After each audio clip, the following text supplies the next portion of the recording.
Welcome back to our World War II series. I'm your host, and today we witness the Endgame, the final catastrophic collapse of the Thousand-Year Reich and the dawn of the atomic age that would reshape human civilization forever. When we last left our story, the tide had turned decisively against the Axis powers.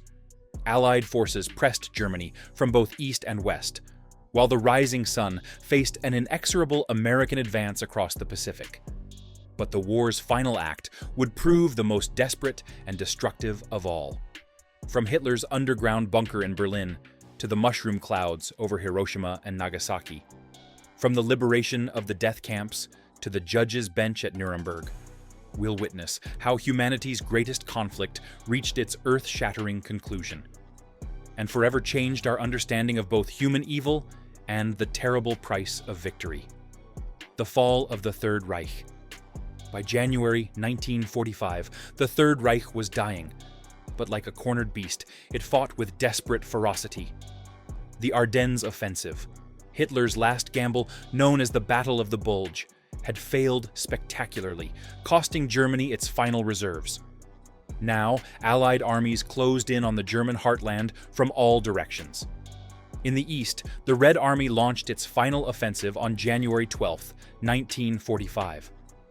Over 2 million Soviet troops, supported by 6,000 tanks and 46,000 artillery pieces, smashed through German defenses along a 300-mile front.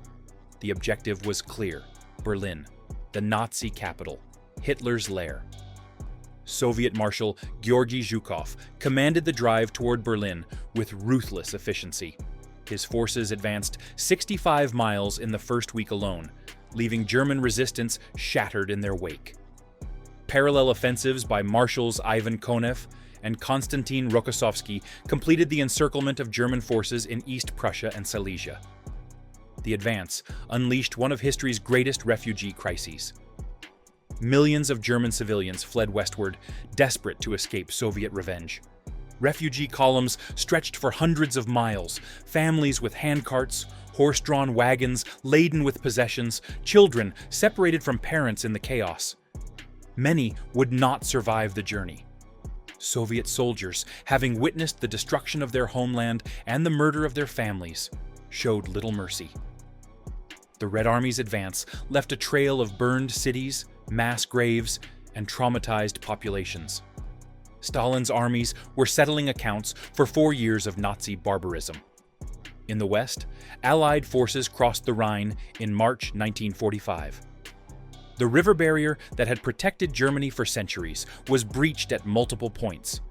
American, British, and Canadian forces advanced rapidly through a country that was running out of everything: fuel, ammunition, food, and hope. German resistance varied dramatically. Some units fought fanatically, particularly SS formations and Hitler Youth, indoctrinated to believe that death was preferable to defeat.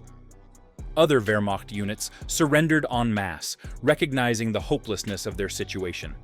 Entire cities fell without a fight, as local commanders chose to spare their populations from pointless destruction.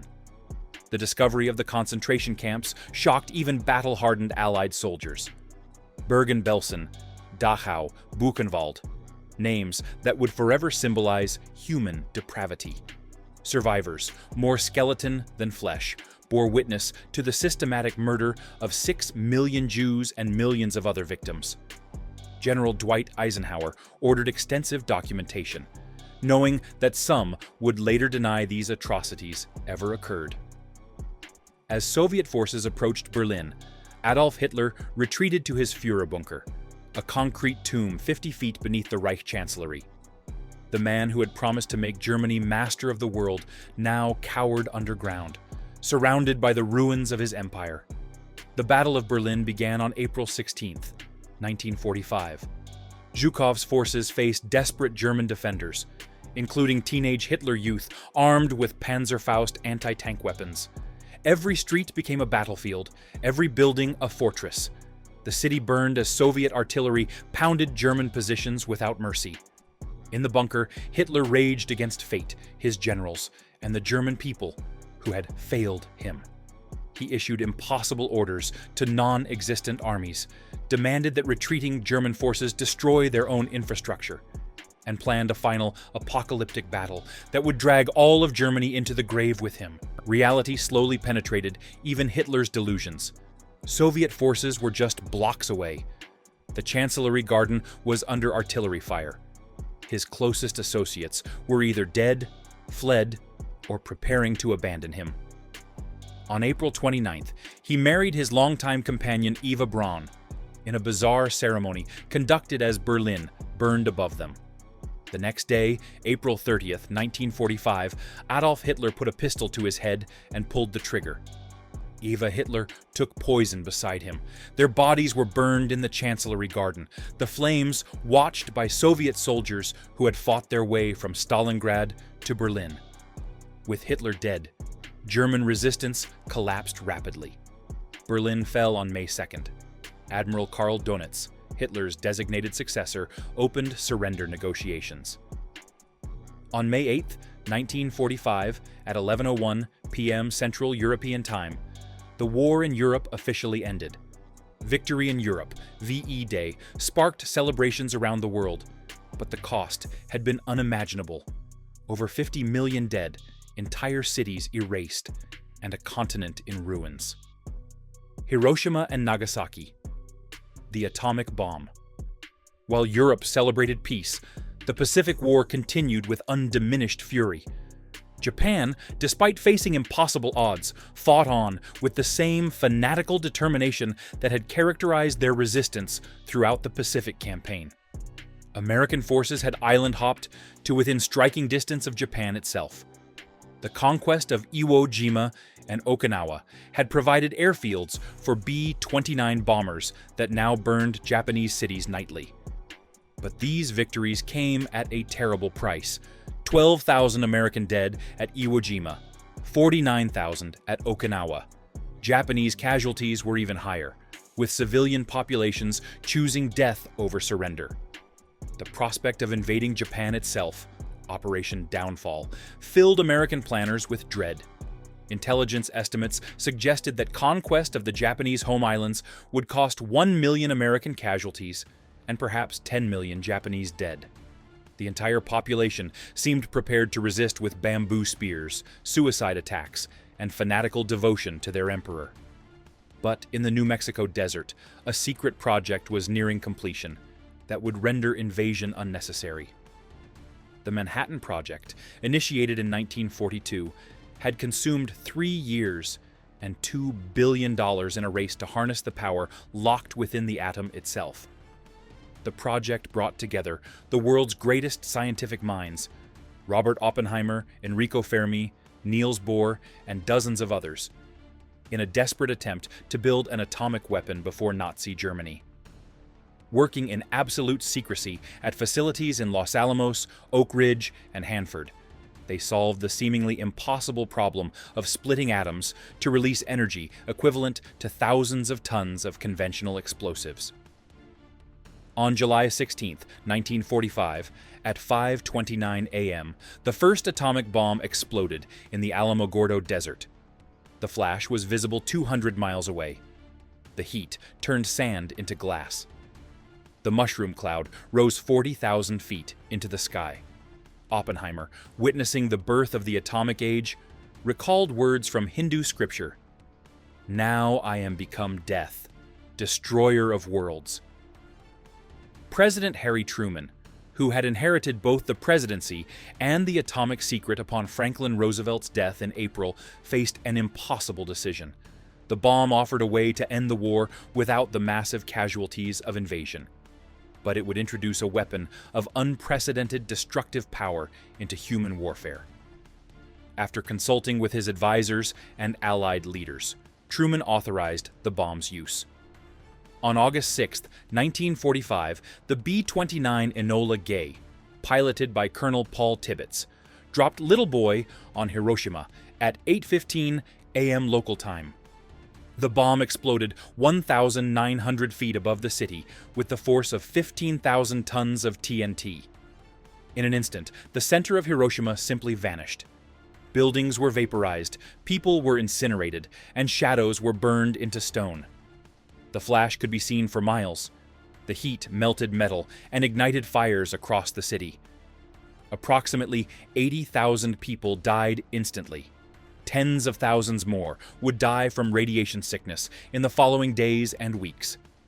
The city itself was obliterated, a modern urban center reduced to ash and rubble in seconds. Japan's leadership, stunned by the weapon's power, still debated surrender. Emperor Hirohito began to consider the unthinkable, acceptance of defeat. But military leaders argued for continued resistance, hoping to inflict such casualties on invading Americans that acceptable peace terms might still be negotiated. On August 9th, while Japanese leaders debated, a second B-29 boxcar dropped Fat Man on Nagasaki. The bomb, more powerful than the Hiroshima weapon, killed another 40,000 people instantly and destroyed much of the city. The same day, the Soviet Union entered the Pacific War, launching a massive invasion of Japanese-occupied Manchuria. Faced with atomic annihilation and Soviet invasion, Emperor Hirohito finally announced Japan's surrender on August 15, 1945. His radio address, the first time most Japanese had heard their emperor's voice, cited a new and most cruel bomb as justification for the previously unthinkable act of surrender. The formal surrender ceremony took place on September 2, 1945, aboard the USS Missouri in Tokyo Bay. General Douglas MacArthur accepted Japan's surrender, bringing World War II to its final end after 6 years of unprecedented destruction. The atomic bombs had achieved their immediate objective, ending the war without invasion. But they had also introduced humanity to weapons capable of destroying civilization itself. The nuclear age had begun, and with it, new questions about the morality of warfare and the survival of the human species. War crimes, trials, and the cost of war. With the guns finally silent, the world began to reckon with the full scope of the war's horror. The systematic nature of Nazi atrocities, the deliberate targeting of civilians, and the use of modern technology for mass murder had created crimes that existing law could barely comprehend. The Nuremberg International Military Tribunal, convened in November 1945, established new precedents in international law. For the first time in history, individuals would be held accountable for crimes against peace, war crimes, and crimes against humanity. A new legal concept created specifically to address the Holocaust and other Nazi atrocities. 24 major Nazi leaders faced justice in the dock at Nuremberg. Hermann Göring, once Hitler's designated successor, attempted to justify Nazi actions while maintaining his dignity. Rudolf Hess, Hitler's former deputy, seemed mentally unstable, claiming amnesia. Julius Streicher, the publisher of the anti-Semitic newspaper Der Stürmer, remained unrepentantly hateful to the end. The evidence presented was overwhelming and meticulously documented. The Nazis themselves had kept detailed records of their crimes, transportation lists, execution orders, medical experiments, and statistical reports on the final solution. Films shot by the Nazis and liberation footage from the camps provided visual evidence that could not be denied. 12 defendants were sentenced to death, 7 received prison terms, and 3 were acquitted. Göring cheated the executioner by taking poison in his cell. The others were hanged on October 16, 1946. Their bodies were cremated, and their ashes scattered in a secret location to prevent the graves from becoming shrines for future Nazi sympathizers. Simultaneously, the International Military Tribunal for the Far East convened in Tokyo to try Japanese war criminals. The trials revealed the extent of Japanese atrocities across Asia, the rape of Nanking, medical experiments on prisoners, the use of slave labor, and the systematic brutalization of civilian populations. General Hideki Tojo, Japan's wartime prime minister, and 6 other defendants were executed. Emperor Hirohito, arguably the most responsible for Japanese actions, was spared to maintain stability in occupied Japan. the decision remained controversial for decades. Beyond the major trials, thousands of lesser war criminals faced justice in courts throughout the former Axis territories. SS guards, concentration camp personnel, local collaborators, and military commanders were tried and punished. The legal principle established was clear. Following orders was not a defense for participating in crimes against humanity, but the trials could only address a fraction of the war's human cost. The numbers were staggering. Approximately 50 to 70 million people dead, with the Soviet Union suffering the highest losses. Over 20 million military and civilian casualties. Poland lost 20% of its pre-war population. Germany itself lost 5 to 7 million people. The Holocaust stood as the war's most systematic atrocity. 6 million Jews were murdered through shooting, gassing, starvation, and medical experiments. Roma, disabled individuals, Jehovah's Witnesses, homosexuals, and political prisoners were also targeted for extermination. The deliberate, industrial nature of the genocide represented a new form of evil that the world struggled to comprehend. Civilian casualties reached unprecedented levels. Strategic bombing of cities, siege warfare, forced relocations, and reprisal killings had made the distinction between combatant and civilian nearly meaningless. Cities like Dresden, Hamburg, Tokyo, Hiroshima, and Nagasaki became symbols of total war's devastating reach. The war's aftermath left Europe and Asia devastated. Ancient cities lay in ruins, infrastructure was destroyed, and millions of displaced persons wandered across the landscape seeking homes that no longer existed. The economic cost was incalculable. Entire national economies had been destroyed and would require decades to rebuild. Perhaps most significantly, the war had changed the nature of international relations forever. The United States and Soviet Union emerged as superpowers, their wartime alliance already fracturing into the Cold War. Nuclear weapons made future conflicts potentially suicidal for all humanity. The United Nations was established to prevent another such catastrophe, though its effectiveness would be tested by the ideological divisions that the war's end had revealed. The end of World War II marked not just the conclusion of history's deadliest conflict, but the beginning of a new and uncertain era. The war that began with Hitler's invasion of Poland had consumed 6 years, reshaped the global order, and introduced weapons capable of ending human civilization. The victory of the Allied powers represented a triumph of democratic values over totalitarian ideology, but the cost had been almost beyond human comprehension. Entire populations had been murdered, cities erased, and nations obliterated. The survivors faced the enormous task of rebuilding not just their countries, but their faith in human decency itself. The trials at Nuremberg and Tokyo established crucial precedents for international justice, but they could not restore the millions of lives lost or undo the trauma inflicted on entire generations. The principle that individuals could be held accountable for crimes against humanity offered hope for future justice. But the Cold War that followed would severely limit its application. The atomic bombs that ended the Pacific War demonstrated both the promise and peril of scientific advancement. The same knowledge that could harness the power of the sun could also destroy the world. As the superpowers began their nuclear arms race, humanity faced the terrifying possibility that the next World War might be the last. Yet, from the ashes of World War II also came renewed commitment to human rights, international cooperation, and the peaceful resolution of conflicts. The United Nations, NATO, the European Union, and countless other international organizations were founded in the hope that such devastation could never again engulf the world. The generation that fought World War II understood viscerally the cost of allowing evil to go unchallenged, the price of appeasement, and the terrible responsibility that comes with great power. Their sacrifice purchased not just victory over fascism, but the opportunity for future generations to build a more just and peaceful world. As we remember their struggle, their sacrifice, and their ultimate triumph, we must also remember the lessons they paid so dearly to teach us.